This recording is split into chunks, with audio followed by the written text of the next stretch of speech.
127ನೇ ಕೀರ್ತನೆಯ 1ನೇ ವಾಕ್ಯ. ಕರ್ತನು ಮನೆಯನ್ನು ಕಟ್ಟದಿದ್ದರೆ ಅದನ್ನು ಕಟ್ಟುವವರು ವ್ಯರ್ಥವಾಗಿ ಕಷ್ಟಪಡುತ್ತಾರೆ. ಕರ್ತನು ಪಟ್ಟಣವನ್ನು ಕಾಪಾಡದೇ ಇದ್ದರೆ ಅದನ್ನು ಕಾಪಾಡುವವನು ವ್ಯರ್ಥವಾಗಿ ಎಚ್ಚರವಾಗಿರುತ್ತಾನೆ. ನನ್ನನ್ನು ಕೇಳುವಂತಹ ಪ್ರಿಯ ದೇವಜನರೇ, ಎಲ್ಲರಿಗೂ ಯೇಸು ಕ್ರಿಸ್ತನ ನಾಮದಲ್ಲಿ ನನ್ನ ಪ್ರೀತಿಯ ವಂದನೆ.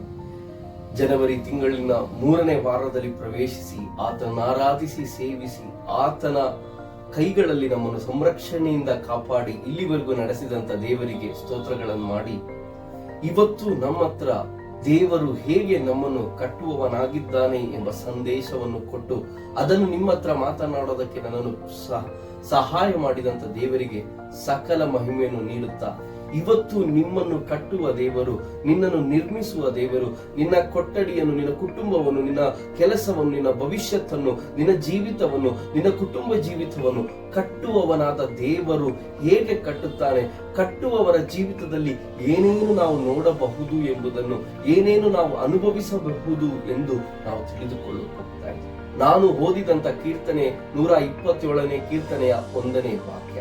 ಅಲ್ಲಿ ಸೊಲೊಮೋನನು ಹೀಗೆ ಬರೆಯಲ್ಪಟ್ಟಿದ್ದಾನೆ: ದೇವರು ಒಂದು ಮನೆಯನ್ನು ಕಟ್ಟದೆ ಹೋದರೆ ಅದನ್ನು ಕಟ್ಟುವವರ ಸಕಲ ಕೆಲಸವು ವ್ಯರ್ಥವಾಗಿರುತ್ತದೆ, ಅದು ನಿಷ್ಫಲವಾಗಿರುತ್ತದೆ, ಅದರಲ್ಲಿ ಯಾವ ಒಂದು ಪ್ರಯೋಜನವೂ ಇಲ್ಲ ಎಂಬುದಾಗಿ ಸೊಲೊಮೋನನು ರಾಜನು ಹೇಳಿದ.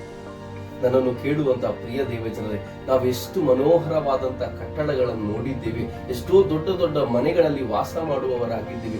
ಅದಕ್ಕೆಲ್ಲದಕ್ಕೂ ಅಡಿಪಾಯ ಬೇಕು ಎಂಬುದನ್ನು ನಾವು ತಿಳಿದಿದ್ದೇವೆ. ಈ ಅಡಿಪಾಯ ಸ್ಟ್ರಾಂಗ್ ಹಾಕಿರುವಂತ ಮನೆಗೆ ಮಾತ್ರವೇ ಅದು ಎಷ್ಟೇ ಬಿರುಗಾಳಿಯು, ಭೂಕಂಪಗಳು, ಮಳೆಯೆಲ್ಲ ಅನುಭವಿಸುವಾಗ ಅದು ದೃಢವಾಗಿ ನಿಲ್ಲೋದಕ್ಕೆ ಸಾಧ್ಯ.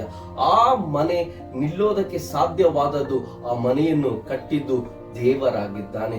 ಇಲ್ಲೂ ನಮ್ಮ ಹತ್ರ ಈ ವಾಕ್ಯದ ಮುಖಾಂತರವಾಗಿ ದೇವರು ಹೇಳೋದಕ್ಕೆ ಇಷ್ಟಪಡೋದು, ನಿನ್ನ ಕುಟುಂಬವನ್ನು ದೇವರು ಕಟ್ಟಿದ್ದರೆ, ಆಕಾಶವನ್ನು, ಭೂಮಿಯನ್ನು, ಸೂರ್ಯ ಚಂದ್ರ ನಕ್ಷತ್ರಾದಿಗಳನ್ನು ನಿರ್ಮಿಸಿದಂತ ಯೆಹೋವನಾದ ದೇವರು, ಯೇಸು ಕ್ರಿಸ್ತನು, ಪರಿಶುದ್ಧಾತ್ಮನು, ಈ ತ್ರಿಯೇಕ ದೇವರು ನಿನ್ನ ಕುಟುಂಬವನ್ನು ಕಟ್ಟಿದ್ದರೆ ಆ ಕಟ್ಟುವ ಸಕಲ ಕೆಲಸವು ನಿಷ್ಫಲವಾಗದೆ ಫಲವಾಗಿ ಆಶೀರ್ವಾದವಾಗಿರುತ್ತೆ ಎಂಬುದೇ ಇಲ್ಲಿ ಕೀರ್ತನೆಗಾರರು ನಮ್ಮ ಹತ್ರ ತಿಳಿಸೋದು. ಆ ವಾಕ್ಯವನ್ನು ನಾವೊಂದು ಆಪೋಸಿಟ್ ಆಗಿ ಯೋಚನೆ ಮಾಡೋದಾದ್ರೆ, ದೇವರು ಮನೆಯನ್ನು ಕಟ್ಟದೆ ಹೋದರೆ ಅದನ್ನು ಕಟ್ಟುವವರ ಕೆಲಸ ವಿಫಲವಾಗುತ್ತೆ ಎಂಬುದಾಗಿ. ಅದನ್ನು ನಾವು ಆಪೋಸಿಟ್ ಆಗಿ ಹೋದರೆ, ದೇವರು ಮನೆಯನ್ನು ಕಟ್ಟಿದರೆ ಆ ಮನೆ ಫಲಪುಷ್ಟವಾಗಿ ಆಶೀರ್ವಾದಕರವಾಗಿ ಅದರಲ್ಲಿ ಸಕಲ ಅಭಿವೃದ್ಧಿಯು ಹೊಂದಿರುತ್ತೆ ಎಂಬುದನ್ನೇ ಸೊಲೊಮೋನನು ನಮ್ಮ ಹತ್ರ ತಿಳಿಸೋದು. ನಿನ್ನ ಮನೆಯನ್ನು ದೇವರು ಕಟ್ಟುವ ಹಾಗೆ ಇವತ್ತಿನಿಂದ ಸಹಾಯ ಮಾಡಲಿ.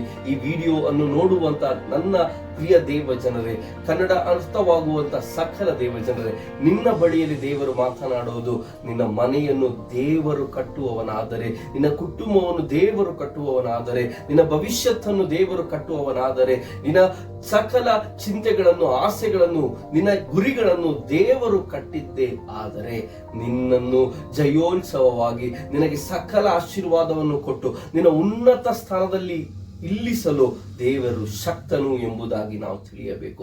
ಇಲ್ಲಿ ಸೊಲೊಮೋನನು ಹೇಳ್ತಾ ಇರೋದು, ದೇವರು ಕಟ್ಟುವ ಮನೆ, ದೇವರು ನನ್ನ ಮನೆಯನ್ನು ಕಟ್ಟಬೇಕು.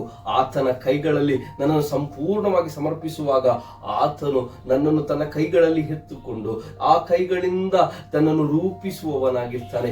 ಈ ಕೈಗೊಂದು ವಿಶೇಷತೆ ಇದೆ. ಈ ಕೈ ನನ್ನ ಕೈಯಲ್ಲ, ಯೇಸು ಸ್ವಾಮಿಯ ಕೈ ತುಂಬಾ ಮೃದುವಾದ ಕೈ.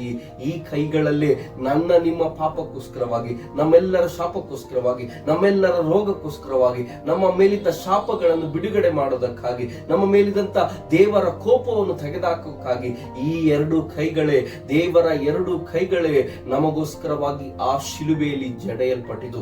ಆಣಿಗಳಿಂದ ತಿವಿಯಲ್ಪಟ್ಟಂತ ಈ ಕೈಗಳಿಂದ ನಿನ್ನನ್ನು ದೇವರು ತೆಗೆದುಕೊಂಡು ರೂಪಿಸಿ ರೂಪಾಂತರಗೊಳಿಸಿ ನಿನ್ನನ್ನು ಹೊಸ ದೃಢವಾದಂತ ಒಂದು ಕಟ್ಟಡವಾಗಿ, ಒಂದು ಮನೆಯಾಗಿ, ನಿನ್ನನ್ನು ನಿನ್ನ ಕುಟುಂಬವನ್ನು ಮಾಡುವ ಸಂದೇಶವನ್ನು ದೇವರಿವತ್ತು ನನ್ನ ಮುಖಾಂತರವಾಗಿ ನಿಮ್ಮ ಹತ್ರ ಮಾತಾಡ್ತಾ ಇದ್ದಾರೆ. ನನ್ನನ್ನು ಕೇಳುವಂತಹ ಪ್ರಿಯ ದೇವ ಜನರೇ, ನನ್ನ ಮನೆಯನ್ನು ದೇವರು ಕಟ್ಟಲಿ ಎಂಬ ಪ್ರಾರ್ಥನೆ ನಮ್ಮಲ್ಲಿ ಇವತ್ತು ಪ್ರಾರ್ಥನೆಯ ಧೂಪವಾಗಿ ದೇವರ ಸನ್ನಿಧಿಗೆ ಸೇರಲಿ. ದೇವರು ಮನೆ ಕಟ್ಟಿದರೆ ಅದರಲ್ಲಿ ಫಲಪುಷ್ಟವು, ಆಶೀರ್ವಾದವು ಎಲ್ಲವೂ ಇರುತ್ತೆ ಎಂಬುದಾಗಿ ಈ ಕೀರ್ತನೆ ನಮ್ಮ ಹತ್ರ ಹೇಳೋದು. ದೇವರು ನಿನ್ನ ಮನೆ ಕಟ್ಟುವವನಾಗಲಿ, ದೇವರೇ ನಿನ್ನ ಮನೆಯ ಸಕಲ ಅಧಿಕಾರವು ಹೊಂದಲಿ, ನಿನ್ನ ಮನೆಯ ಯಜಮಾನನು ಆತನಾಗಲಿ, ದೇವರೇ ನಿನ್ನ ಕುಟುಂಬವನ್ನು ಸಂಪೂರ್ಣವಾಗಿ ಆಳ್ವಿಕೆ ಮಾಡಲಿ ಎಂಬುದೇ ನನ್ನ ಪ್ರಾರ್ಥನೆ.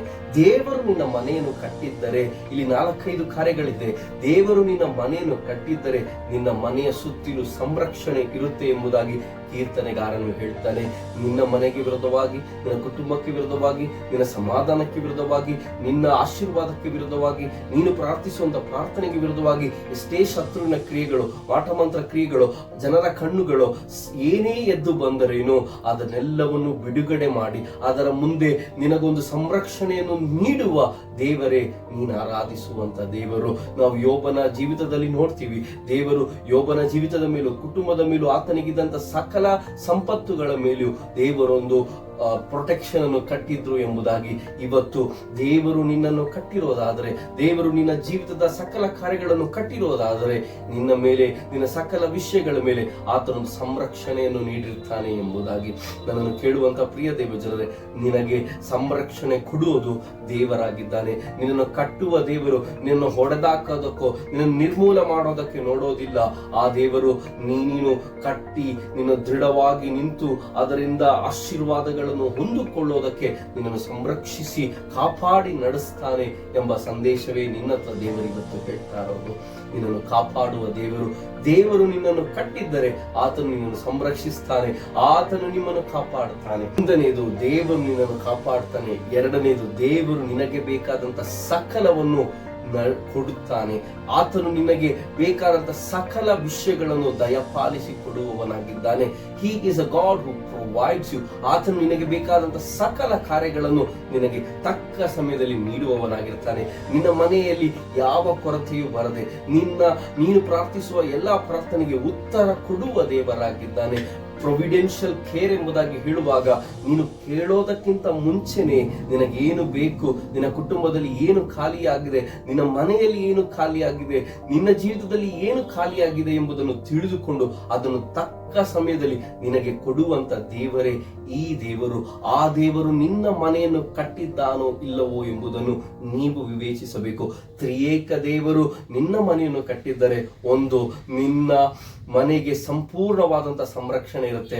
ಎರಡನೇದು, ನಿನ್ನ ಮನೆಗೆ ಯಾವಾಗಲೂ ದೇವರು ದಯಪಾಲಿಸುವವನಾಗಿರ್ತಾನೆ. ನಿನ್ನ ಪ್ರಾರ್ಥನೆಗೆ ಸದುತ್ತರವನ್ನು ದಯಪಾಲಿಸ್ತಾನೆ, ನಿನಗೆ ಆಶೀರ್ವಾದಗಳನ್ನು ದಯಪಾಲಿಸ್ತಾನೆ ಎಂಬುದೇ ಎರಡನೇ ವಿಷಯವಾಗಿದೆ ನನ್ನನ್ನು ಕೇಳುವಂತಹ ಪ್ರಿಯ ದೇವ ಜನರೇ. ಮೂರನೇ ವಿಷಯ, ನಿನ್ನ ಕುಟುಂಬದಲ್ಲಿ ದೇವರು ಮಕ್ಕಳನ್ನು, ಮರಿಮಕ್ಕಳನ್ನು ಸಂತೋಷವಾಗಿರೋ ಅಂತ ಒಂದು ಸಾಹಚರ್ಯವನ್ನು ಕೊಡ್ತಾರೆ. ನನ್ನನ್ನು ಕೇಳುವಂತ ಪ್ರಿಯ ದೇವ ಜನರೇ, ನಿಮಗೆ ಯಾರಿಗಾದರೂ ಮಕ್ಕಳಿಲ್ಲದೆ ನೀವು ಪ್ರಾರ್ಥಿಸೋದಾದರೆ, ಈ ವಿಡಿಯೋವನ್ನು ನೋಡೋದಾದ್ರೆ, ನಿನ್ನ ಬಳಿಯಲ್ಲಿ ದೇವರು ಮಾತನಾಡುತ್ತಿದ್ದಾನೆ. ಮಗನೇ, ಮಗಳೇ, ನಿನಗೆ ಮಕ್ಕಳಿಲ್ಲ ಎಂಬುದಾಗಿ ನೀನು ಚಿಂತೆಗೊಂಡು ಕಷ್ಟಪಟ್ಟು ಕಣ್ಣೀರಿಡುವುದಾದರೆ, ನಿನ್ನ ಬಳಿಯಲ್ಲಿ ಮಾತನಾಡೋದು, ನಿನಗೆ ಮಗುವನ್ನು ದಯಪಾಲಿಸೋದು, ಆಶೀರ್ವಾದವಾಗಿ ನಿನಗವರನ್ನು ನಿನ್ನ ಕರದಲ್ಲಿ ಕೊಡುವಂತ ದೇವರು ನಿನ್ನ ಹತ್ರ ಮಾತಾಡ್ತಾ ಇರೋದೆ. ದೇವರು ನಿನ್ನ ಮನೆಯನ್ನು ಕಟ್ಟಿದ್ದರೆ ನಿನಗೆ ಮನೆಗೆ ಬೇಕಾದಂತ ಸಂಪತ್ತನ್ನು, ಆಶೀರ್ವಾದಗಳನ್ನು, ಅದಕ್ಕಿಂತ ಹೆಚ್ಚಾಗಿ ನಿನಗೆ ಸಂತಾನ ಭಾಗ್ಯವನ್ನು ದೇವರು ಕೊಟ್ಟು ಆಶೀರ್ವಾದ ಮಾಡುವವನಾಗಿರ್ತಾನೆ.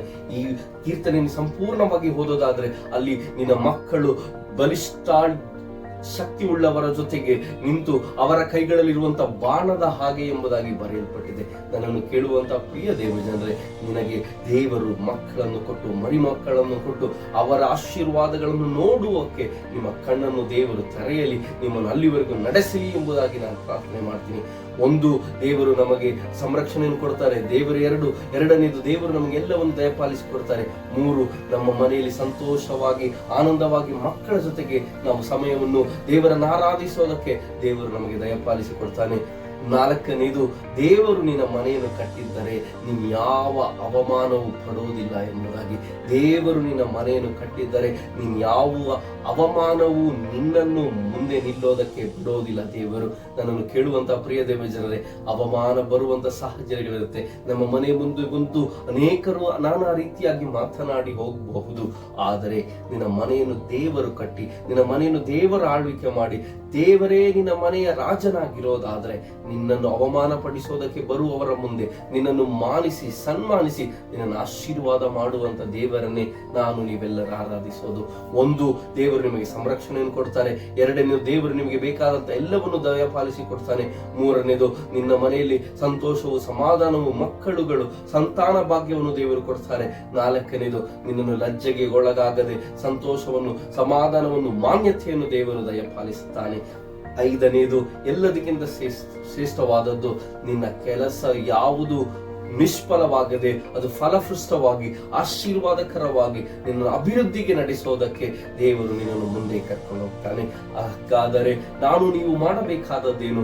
ದೇವರೇ, ನನ್ನ ಮನೆಯನ್ನು ನೀನು ಕಟ್ಟು, ನನ್ನ ಮನೆಯನ್ನು ನೀನು ಕಟ್ಟು, ನನ್ನ ಕುಟುಂಬವನ್ನು ನೀನು ಕಟ್ಟು, ನನಗಿರುವ ಸಕಲ ವಿಷಯಗಳ ಮೇಲೆ ನೀನೇ ರಾಜನಾಗಿ ಆಳ್ವಿಕೆ ಮಾಡು, ಯಜಮಾನನಾಗಿರು ಎಂಬುದಾಗಿ ನಾವು ಪ್ರಾರ್ಥನೆ ಮಾಡೋದಾದ್ರೆ ದೇವರು ನಮ್ಮನ್ನು ಕಟ್ಟಿ ಮುಂದೆ ನಡೆಸುವವರಾಗಿರ್ತಾನೆ. ಈ ಜನವರಿ ತಿಂಗಳ 3ನೇ ವಾರದಲ್ಲಿ ನಾವು ಈ ವಾಕ್ಯವನ್ನು ಧ್ಯಾನಿಸುವಾಗ ನನ್ನನ್ನು ಕೇಳುವಂತ ಪ್ರಿಯ ದೇವ ಜನರೇ, ನಾನು ನನ್ನ ಸಭೆಯನ್ನು ಕಟ್ಟುವೆ, ಪಾತಾಳ ಗೋಪುರಗಳನ್ನು ಜಯಿಸೋದಿಲ್ಲ ಎಂಬುದಾಗಿ ಹೇಳಿದ ದೇವರು ನನ್ನನ್ನು, ನಮ್ಮ ಕುಟುಂಬವನ್ನು, ಭವಿಷ್ಯತ್ತನ್ನು, ಸಕಲ ಕಾರ್ಯಗಳನ್ನು ಆತನೇ ಕಟ್ಟಲಿ ಎಂಬ ಪ್ರಾರ್ಥನೆಯೊಂದಿಗೆ ನಾವು ದೇವರ ಪಾದದಲ್ಲಾಗಿರೋಣ. ನಿಮಗೋಸ್ಕರವಾಗಿ ನಾನು ಪ್ರಾರ್ಥನೆ ಮಾಡೋದಕ್ಕೆ ಬಯಸ್ತಾ ಇದ್ದೀನಿ. ನಮ್ಮನ್ನು ಬಹಳವಾಗಿ ಪ್ರೀತಿ ಮಾಡುವ ಪರಲೋಕದ ದೇವರೇ, ಈ ಒಳ್ಳೆ ಸಮಯಕ್ಕಾಗಿ ಸ್ತೋತ್ರ. ಈ ವಾಕ್ಯವನ್ನು ನಮ್ಮ ಹತ್ರ ಮಾತನಾಡಿದಕ್ಕಾಗಿ ಸ್ತೋತ್ರ. ನೀವು ನಮ್ಮನ್ನು ಕಟ್ಟಿ, ನೀವು ನಮ್ಮನ್ನು ಸಂರಕ್ಷಿಸಿ, ನೀವು ನಮಗೆ ದಯಪಾಲಿಸಿ, ನೀವು ನಮಗೆ ಬೇಕಾದದ್ದನ್ನೆಲ್ಲವನ್ನು ಕೊಡಿ. ನೀವೇ ನಮಗೆ ಸಂತಾನ ಭಾಗ್ಯಗಳನ್ನು ಕೊಟ್ಟು ಮಕ್ಕಳನ್ನು, ಮರಿಮಕ್ಕಳನ್ನು ನೋಡೋದಕ್ಕೆ ಆಶೀರ್ವಾದ ಕೊಡಿ. 4ನೇದು, ನಮ್ಮನ್ನು ಅವಮಾನಕ್ಕೆ ಒಳಗಾಗದೆ ಸಂತೋಷದಿಂದ ಸನ್ಮಾನಗಳನ್ನು ಹೊಂದಿಕೊಳ್ಳೋದಕ್ಕೆ ಸಹಾಯ ಮಾಡಿ. ನಮ್ಮ ಯಾವ ಕೆಲಸಗಳು ನಿಷ್ಫಲವಾಗದೆ ಅದು ಫಲಪುಷ್ಟವಾಗಿ ಆಶೀರ್ವಾದವಾಗಿ ದೇವರು ನಮ್ಮನ್ನು ಮಾರ್ಪಡಿಸಿ. ನಮ್ಮ ಪ್ರಾರ್ಥನೆ ದೇವರು ಕೇಳಿದಕ್ಕಾಗಿ ಸ್ತೋತ್ರ. ಈ ವಿಡಿಯೋ ನೋಡುವ ಸಕಲ ಜನರನ್ನು ದೇವರು ಆಶೀರ್ವದಿಸಿ, ಏಕ ದೇವರ ನಾಮದಲ್ಲಿ ಎಲ್ಲರನ್ನು ಆಶೀರ್ವದಿಸಿ ಪ್ರಾರ್ಥಿಸ್ತಾ ಇದ್ದೀನಿ. ನಮ್ಮ ಪ್ರಾರ್ಥನೆ ಕೇಳಿದಕ್ಕಾಗಿ ಸ್ತೋತ್ರ, ಯೇಸುವಿನ ನಾಮದಲ್ಲಿ ತಂದೆ, amen. God bless you. Thank you.